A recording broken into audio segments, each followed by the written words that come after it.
Bismillahirrahmanirrahim. Assalamualaikum dan selamat sejahtera sebagai pembuka cerita. Terima kasih Syafa ucapkan kepada korang yang baru ataupun yang dah lama follow Kisah Seram Kak Cina Seram Santai ni. Syafa mendoakan korang dan keluarga korang sentiasa dilindungi oleh Allah daripada gangguan manusia, iblis, syaitan dan juga jin, serta dilindungi daripada dijangkiti virus COVID-19, serta urusan dan juga rezeki korang dipermudahkan. Okey, untuk video kali ni, dia macam istimewa sikit sebab Syafa nak kongsikan dengan korang kisah orang bunian yang menjadi kegemaran Syafa. Okey, sebelum tu Syafa nak kongsikan dengan korang tentang pantang larang yang dikongsikan oleh seorang lelaki, yang mana seorang lelaki ni dia berkesempatan masuk ke perkampungan orang bunian dengan seorang ustaz. Jadi masa dia berada dekat perkampungan tu, dia ada satu pantang larang lah yang dia tak boleh langgar pantang larang tu, iaitu dia tak boleh jawab salam andai kata ada orang bunian dekat dalam perkampungan tu bagi salam dekat dia. Contoh macam ni lah, dia jalan-jalan dekat dalam perkampungan tu, tiba-tiba adalah orang bunian bagi salam kat dia, Assalamualaikum. Dia tak ada jawab Waalaikumsalam secara lisan tau korang.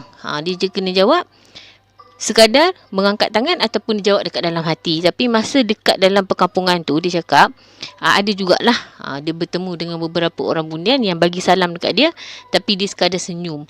Tapi kalau kata andai katalah dia terjawab salam secara lisan, dia dikatakan bukan tak boleh keluar, boleh, tapi susah sikit lah dia nak keluar daripada perkampungan orang bunian tu. Okey, untuk kisah yang pertama ni, kisah ni dikongsikan oleh Wan, yang mana kisah ni menjadi antara kegemaran Syafa jugalah. Wan ni dengan pakcik dia pergi menjala dekat satu lubuk, yang mana lubuk ni lubuk barulah.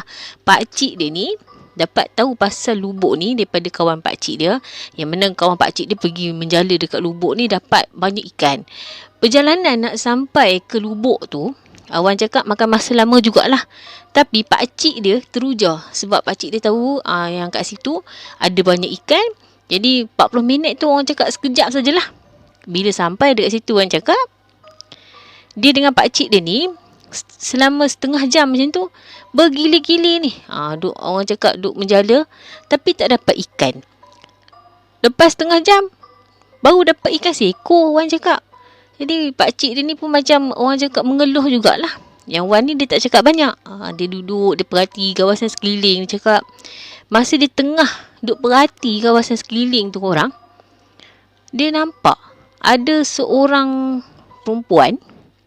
Dekat depan perempuan tu ada seekor anjing. Kiranya perempuan ni jalan mengikuri anjing lah. Makin lama perempuan tu jalan, makin dekat dengan tempat lubuk yang Wan dengan pakcik dia duduk ni. Bila sampai dekat dengan tempat tu, perempuan tu senyum ke arah Wan dan juga pakcik dia. Wan bagi tahu yang perempuan tu cantik, pakai baju kedah dengan kain batik. Pakcik dia ni tengoklah ke mana perempuan ni nak jalan kan. Sebab kat situ dia kawasan hutan kan. Jadi pakcik dia tengoklah perempuan ni nak pergi mana kan. Tengok-tengok perempuan ni dia lalu dekat satu denai. Secara tiba-tiba Wan cakap, pakcik dia ni cakap, mungkin kita ni salah lubuk. Lubuk tu atas dekat denai tempat perempuan tu jalan. Jadi pakcik dia pun suruh lah Wan ni kemas barang apa semua, naik motor lalu ikut denai yang sama perempuan tu lalu. Wan cakap mula-mula masa lalu dekat denai tu memang kiri kanan hutan, Wan cakap. Tapi secara sekelip mata je korang, Wan dengan pakcik dia ni berada dekat satu perkampungan yang orang cakap dekat situ, rumah dekat situ dibina dalam orang cakap reka bentuk tradisional Melayu yang sangat-sangat cantik. Dan setiap rumah dekat situ ada laman, dan laman tu ada pokok-pokok bunga yang sangat cantik, Wan cakap. Tapi sepanjang Wan dengan pakcik dia ada dekat perkampungan tu, dekat situ memang tak ada seorang pun, memang tak ada orang, kosong. Jadi pakcik dia ni dah mula syak yang diorang ni dah berada dekat satu kawasan ataupun orang cakap dunia lain. Pakcik dia ni pun mulalah terkumak kamit ni baca ayat-ayat suci Al-Quran. Yang Wan dekat belakang ni dia pun sama jugalah. Baca ayat suci Al-Quran, dia mohon kat Allah lah bantu mereka ni keluar daripada kawasan tu. Tak semena-mena orang cakap, hujan tu lebat gila dia cakap. Tak sampai beberapa minit, hujan tu berhenti. Tengok-tengok, Wan dengan pakcik dia ni dah ada dekat jalan nak balik ke rumah dah. Bila sampai dekat rumah, Wan ni tengoklah jam. Tengok-tengok jam korang dah pukul 3 pagi. Wan cakap padahal masa yang diorang pergi menjala tu, petang. Tak sampai waktu malam lagi. Tapi bila sampai rumah, dah pukul 3 pagi. Lepas daripada tu Wan cakap, dia dengan pakcik dia ni dah macam bukan serik lah, berhenti dululah. Daripada cari lubuk-lubuk baru. Jadi sekadar orang cakap pergi menjala dekat lubuk-lubuk yang selalu dia orang pergi menjala je lah. Okey. Siapa dekat sini orang Mersing? Siapa tertarik tau dengan satu tradisi zaman dulu yang mana penduduk dekat kawasan Mersing ni dikatakan kalau kata nak buat kenduri akan pergi ke Pulau Batu Cawan dekat situ untuk pinjam pinggan mangkuk orang Bunian. Tapi orang Bunian ni kalau dia nak pinjamkan pinggan mangkuk, dia ada syarat dekat orang kampung ni. Syarat dia ialah pinjam dalam jumlah yang katakanlah pinjam dalam 100 pinggan. Dia kena pulangkan juga dalam jumlah yang sama, iaitu 100 juga. Walaupun ada yang pecah. Ada yang pecah pun orang cakap sepihan-sepihan pecah tu kena ambil, kena kutip, tak boleh buang. Pulangkan bersama pinggan-pinggan yang masih lagi elok. Tapi adalah beberapa orang cakap orang kampung ni yang langgar syarat tu. Jadi orang Bunian ni rasa macam kecil hati lah sebab dah dia bagi pinjam tapi syarat dia tak, orang cakap tak ikut syarat yang diberikan. Dia kecil hati, dia tutup terus pintu gua dekat Pulau Batu Cawan tu. Okey korang mesti selalu dengar lah kes-kes kehilangan bayi dalam kandungan. Dan apa yang Syafa tahu dan Syafa nak kongsikan dengan korang ialah yang ni yang Syafa baca dekat dalam satu buku lah, Mastika, yang mana dia cakap dalam tu Bunian ni dia ambil bayi dalam kandungan yang mana dia nampak ada cahaya dekat dalam kandungan tu. Dia bayi Bunian ni ambil dan besarkan bayi tu dekat alam Bunian. Yang ini yang Syafa tahu. Tapi kalau kata korang tahu lebih lagi kenapa Bunian ni ambil bayi dalam kandungan, Syafa sangat mengalu-ngalukan korang untuk kongsi dekat ruangan komen dekat bawah. Okey korang.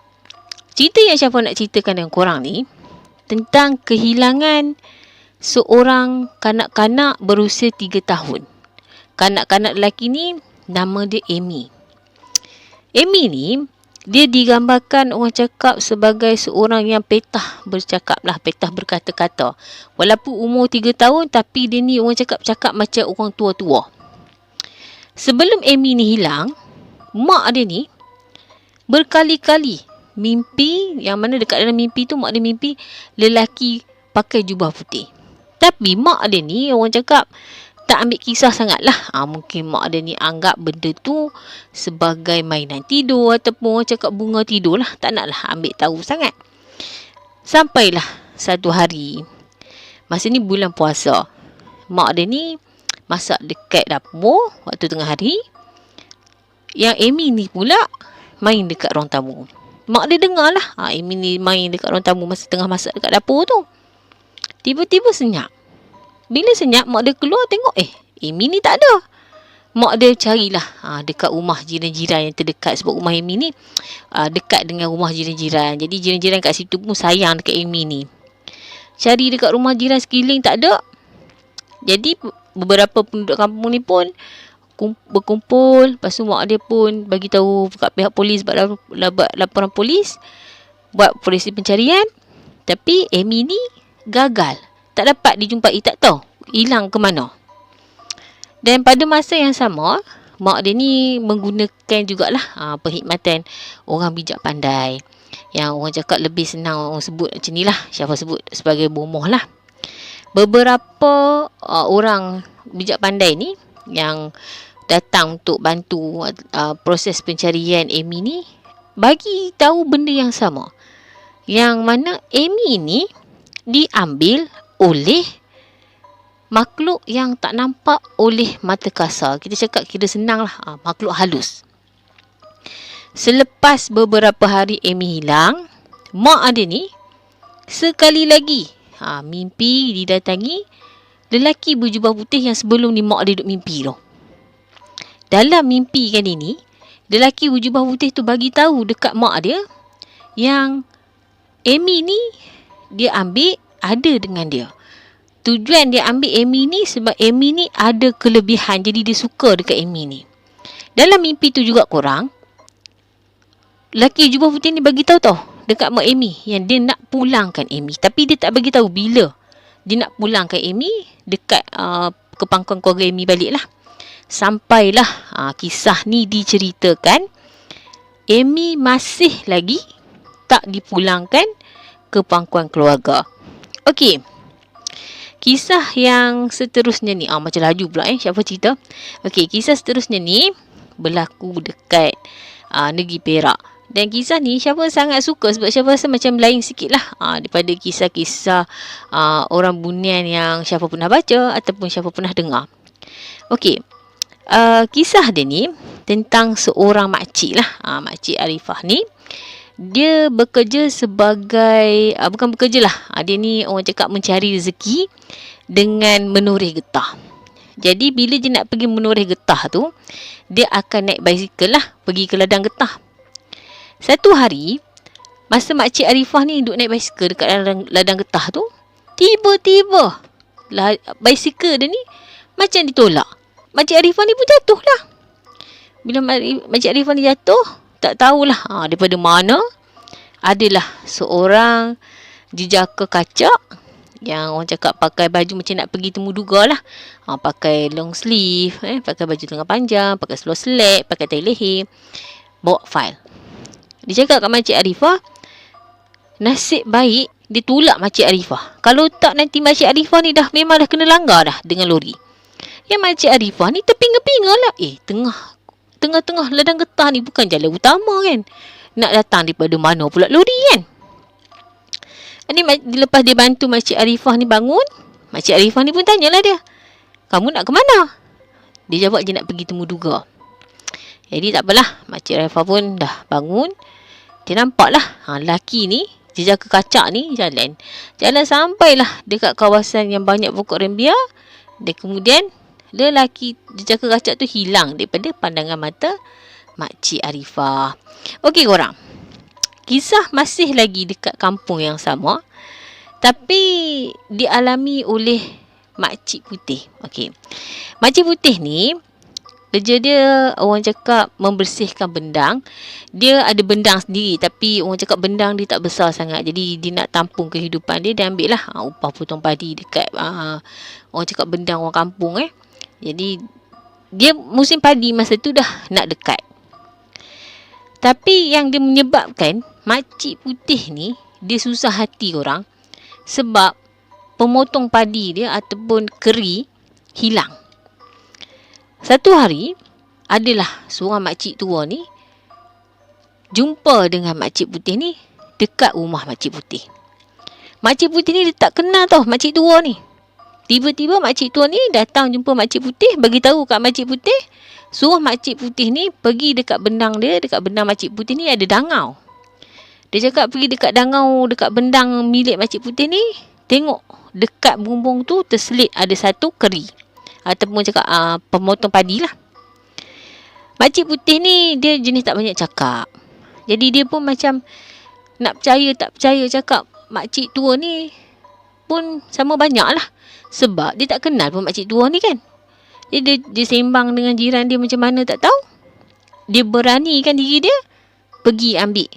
Pergi dekat dangau, dekat bendang dia, pergi tengok betul tak apa yang makcik tua ni cakap. Betul korang.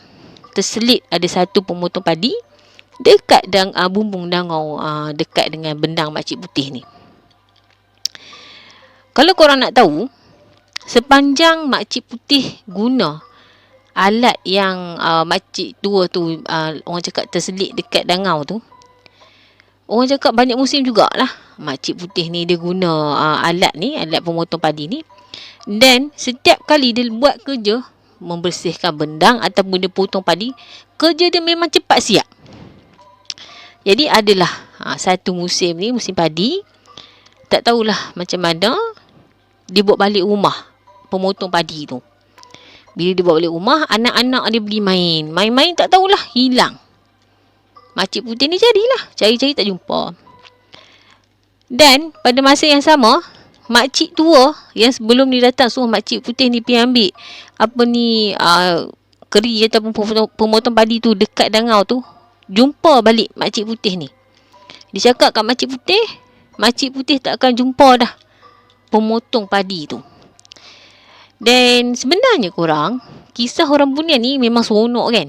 Seronok, ramai yang komen cakap Syafa suka dengan kisah orang Bunian. Macam tu juga Syafa. Cerita pertama tentang orang Bunian yang Syafa baca masa Syafa umur 10 tahun. Dan kisah dia ialah Bunian Bukit Broga. Syafa tak ingat dah kisah tu, tapi Syafa ingat tajuk je. Okey korang. Sebenarnya setakat ni je kisah perkongsian orang cakap kisah orang Bunian yang Syafa suka. Sebenarnya boleh dikatakan apa yang Syafa kongsikan, kisah-kisah yang Syafa kongsikan dengan korang, kebanyakannya ialah berdasarkan kisah benar. Dan semua tu orang cakap yang terbaik. Syafa sesungguhnya yang baik tu datang daripada Allah dan yang buruk tu datang daripada Syafa. Sampailah kita jumpa lagi dalam video yang akan datang.